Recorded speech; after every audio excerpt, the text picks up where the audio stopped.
Olá, bom dia! A paz do Senhor Jesus Cristo para você. Este é o Pão Diário. Hoje é dia 12 de abril. A leitura de hoje é Levíticos 16, Salmo 19, Provérbios 30 e 1 Timóteo 1.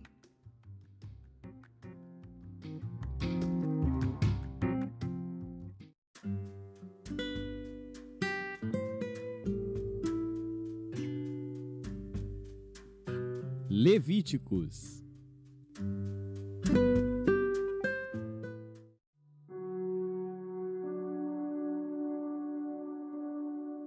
Levítico, capítulo 16. E falou o Senhor a Moisés, depois da morte dos 2 filhos de Arão, que morreram quando se chegaram diante do Senhor. Disse, pois, o Senhor a Moisés: Dize a Arão teu irmão, que não entre no santuário em todo o tempo, para dentro do véu, diante do propiciatório que está sobre a arca, para que não morra. Porque eu aparecerei na nuvem sobre o propiciatório. Com isto Arão entrará no santuário, com um novilho para expiação do pecado e um carneiro para holocausto. Vestirá ele a túnica santa de linho, e terá ceroulas de linho sobre a sua carne, e cingir-se-á com um cinto de linho, e se cobrirá com uma mitra de linho. Estas são as vestes santas, por isso banhará a sua carne na água e as vestirá. E da congregação dos filhos de Israel, tomará 2 bodes para a expiação do pecado e um carneiro para o holocausto. Depois Arão oferecerá o novilho da expiação, que será para ele, e fará expiação por si e pela sua casa. Também tomará ambos os bodes e os porá perante o Senhor, à porta da tenda da congregação. E Arão lançará sortes sobre os 2 bodes, uma pelo Senhor e a outra pelo bode emissário. Então Arão fará chegar o bode sobre o qual cair a sorte pelo Senhor, e o oferecerá para a expiação do pecado. Mas o bode sobre que cair a sorte para ser bode emissário, apresentar-se-á vivo perante o Senhor, para fazer expiação com ele, a fim de enviá-lo ao deserto como bode emissário. E Arão fará chegar o novilho da expiação, que será por ele, e fará expiação por si e pela sua casa, e degolará o novilho da sua expiação. Tomará também o incensário cheio de brasas de fogo do altar, de diante do Senhor, e os seus punhos cheios de incenso aromático moído, e o levará para dentro do véu. E porá o incenso sobre o fogo perante o Senhor, e a nuvem do incenso cobrirá o propiciatório que está sobre o testemunho, para que não morra. E tomará do sangue do novilho, e com o seu dedo espargirá sobre a face do propiciatório para o lado oriental. E perante o propiciatório espargirá 7 vezes do sangue com o seu dedo. Depois degolará o bode da expiação, que será pelo povo, e trará o seu sangue para dentro do véu, e fará com o seu sangue como fez com o sangue do novilho, e o espargirá sobre o propiciatório e perante a face do propiciatório. Assim fará expiação pelo santuário por causa das imundícias dos filhos de Israel e das suas transgressões e de todos os seus pecados. E assim fará para a tenda da congregação, que reside com eles no meio das suas imundícias. E nenhum homem estará na tenda da congregação quando ele entrar para fazer expiação no santuário, até que ele saia, depois de feita expiação por si mesmo e pela sua casa, e por toda a congregação de Israel. Então sairá ao altar que está perante o Senhor, e fará expiação por ele, e tomará do sangue do novilho e do sangue do bode, e o porá sobre as pontas do altar ao redor. E daquele sangue espargirá sobre o altar com o seu dedo 7 vezes, e o purificará das imundícias dos filhos de Israel, e o santificará. Havendo, pois, acabado de fazer expiação pelo santuário, e pela tenda da congregação, e pelo altar, então fará chegar o bode vivo. E Arão porá ambas as suas mãos sobre a cabeça do bode vivo, e sobre ele confessará todas as iniquidades dos filhos de Israel, e todas as suas transgressões, e todos os seus pecados. E os porá sobre a cabeça do bode, e enviá-lo-á ao deserto, pela mão de um homem designado para isso. Assim aquele bode levará sobre si todas as iniquidades deles à terra solitária, e deixará o bode no deserto. Depois Arão virá à tenda da congregação, e despirá as vestes de linho que havia vestido quando entrara no santuário, e ali as deixará. E banhará a sua carne em água no lugar santo, e vestirá as suas vestes. Então sairá e preparará o seu holocausto e o holocausto do povo, e fará expiação por si e pelo povo. Também queimará a gordura da expiação do pecado sobre o altar. E aquele que tiver levado o bode emissário, lavará as suas vestes e banhará sua carne em água, e depois entrará no arraial. Mas o novilho da expiação e o bode da expiação do pecado, cujo sangue foi trazido para fazer expiação no santuário, serão levados fora do arraial. Porém as suas peles, a sua carne e o seu esterco queimarão com fogo. E aquele que os queimar, lavará suas vestes e banhará sua carne em água, e depois entrará no arraial. E isto vos será por estatuto perpétuo. No 7º mês, aos 10 do mês, afligireis as vossas almas, e nenhum trabalho fareis, nem o natural, nem o estrangeiro que peregrina entre vós. Porque naquele dia se fará expiação por vós para purificar-vos, e sereis purificados de todos os vossos pecados perante o Senhor. É um sábado de descanso para vós, e afligireis as vossas almas. Isto é estatuto perpétuo. E o sacerdote que for ungido, e que for sagrado para administrar o sacerdócio no lugar de seu pai, fará a expiação, havendo vestido as vestes de linho, as vestes santas. Assim fará expiação pelo santo santuário. Também fará expiação pela tenda da congregação e pelo altar. Semelhantemente, fará expiação pelos sacerdotes e por todo o povo da congregação. E isto vos será por estatuto perpétuo, para fazer expiação pelos filhos de Israel de todos os seus pecados uma vez no ano. E fez Arão como o Senhor ordenara a Moisés.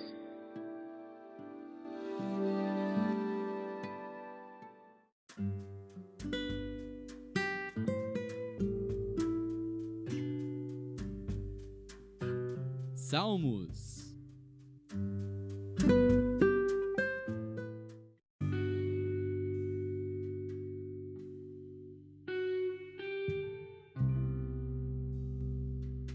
Salmos, capítulo 19. Salmo de Davi para o músico mor. Os céus declaram a glória de Deus, e o firmamento anuncia a obra das suas mãos. Um dia faz declaração a outro dia, e uma noite mostra sabedoria a outra noite. Não há linguagem nem fala, onde não se ouça a sua voz. A sua linha se estende por toda a terra, e as suas palavras até ao fim do mundo. Neles pôs uma tenda para o sol, o qual é como um noivo que sai do seu tálamo e se alegra como um herói a correr o seu caminho. A sua saída é desde uma extremidade dos céus, e o seu curso até a outra extremidade, e nada se esconde ao seu calor. A lei do Senhor é perfeita e refrigera a alma. O testemunho do Senhor é fiel e dá sabedoria aos simples. Os preceitos do Senhor são retos e alegram o coração. O mandamento do Senhor é puro e ilumina os olhos. O temor do Senhor é limpo e permanece eternamente. Os juízos do Senhor são verdadeiros e justos juntamente. Mais desejáveis são do que o ouro, sim, do que muito ouro fino, e mais doces do que o mel e o licor dos favos. Também por eles é admoestado o teu servo, e em os guardar a grande recompensa. Quem pode entender os seus erros? Expurga-me tudo os que me são ocultos. Também da soberba guarda o teu servo, para que se não assenhorie de mim. Então serei sincero, e ficarei limpo de grande transgressão.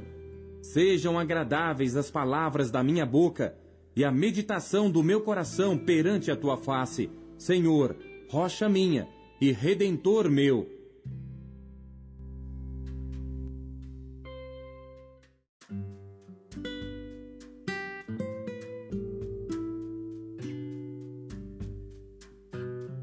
Provérbios.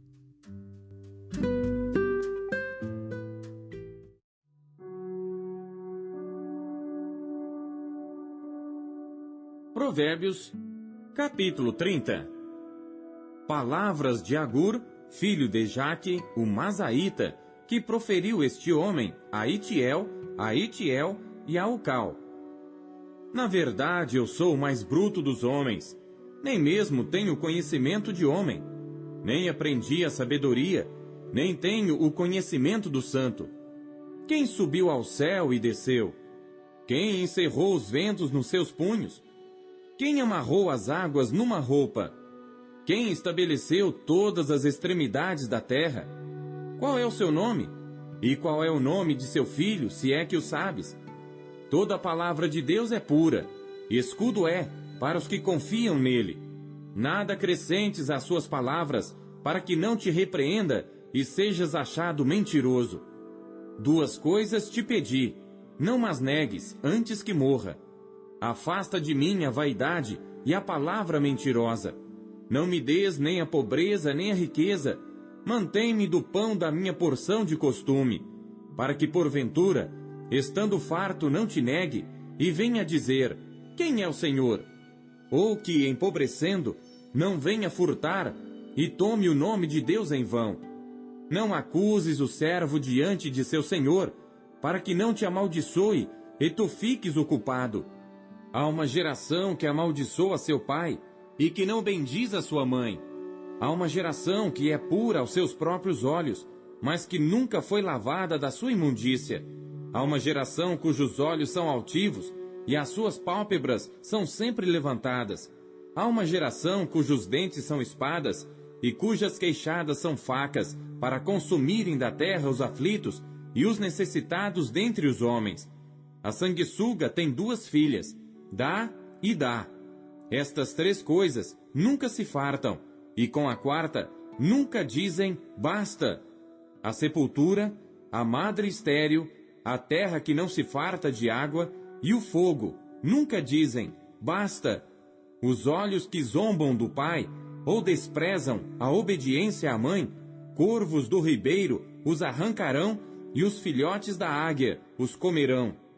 Estas três coisas me maravilham, e quatro há que não conheço: o caminho da águia no ar, o caminho da cobra na penha, o caminho do navio no meio do mar, e o caminho do homem com uma virgem.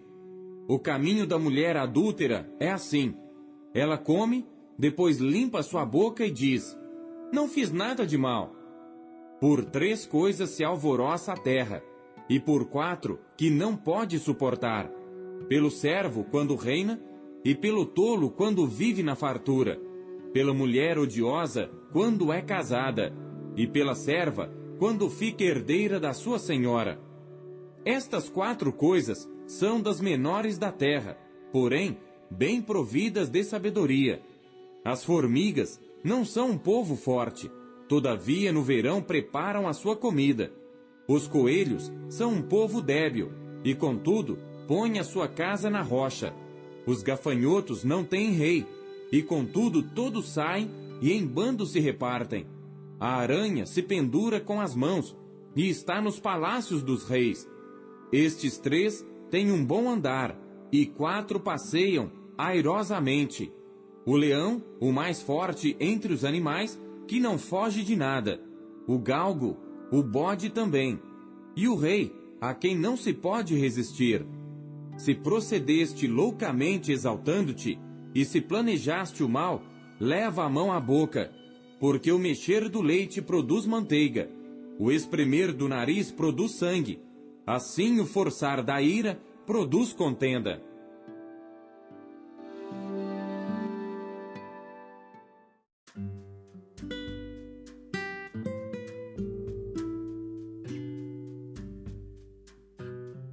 1 Timóteo.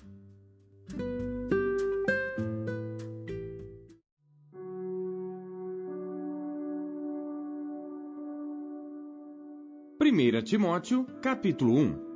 Paulo, apóstolo de Jesus Cristo, segundo o mandado de Deus nosso Salvador, e do Senhor Jesus Cristo, esperança nossa, a Timóteo, meu verdadeiro filho na fé. Graça, misericórdia e paz da parte de Deus nosso Pai e da de Cristo Jesus, nosso Senhor.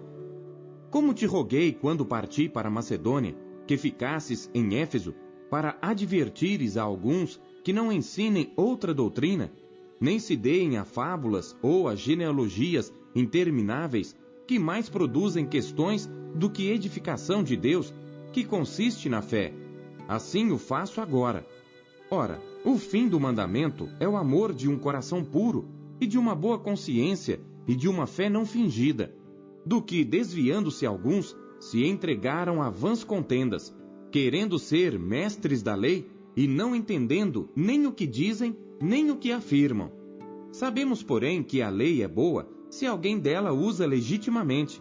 Sabendo isto, que a lei não é feita para o justo, mas para os injustos e obstinados, para os ímpios e pecadores, para os profanos e irreligiosos, para os parricidas e matricidas, para os homicidas, para os devassos, para os sodomitas, para os roubadores de homens, para os mentirosos, para os perjuros e para o que for contrário à sã doutrina, conforme o evangelho da glória de Deus bem-aventurado que me foi confiado.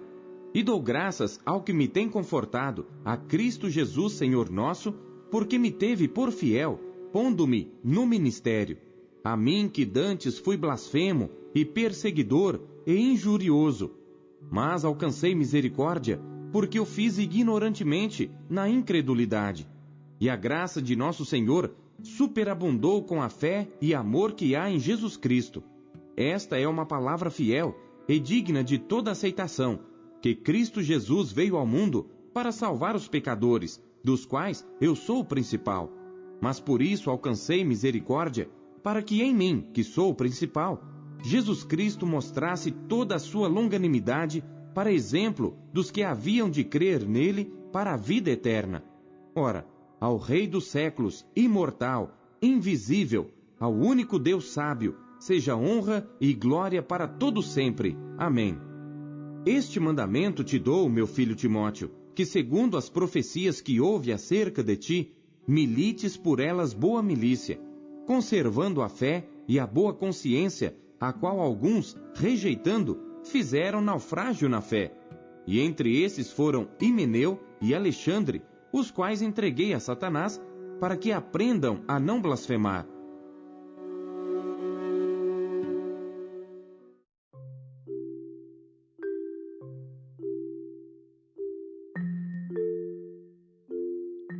O que Deus falou com você por meio da leitura deste dia? Você acabou de ouvir Pão Diário. O Pão Diário é um oferecimento da Sociedade Bíblica Trinitariana do Brasil, na voz do pastor Paulo Castelã. Compartilhe o Pão Diário com os seus amigos. Até amanhã. Tchau!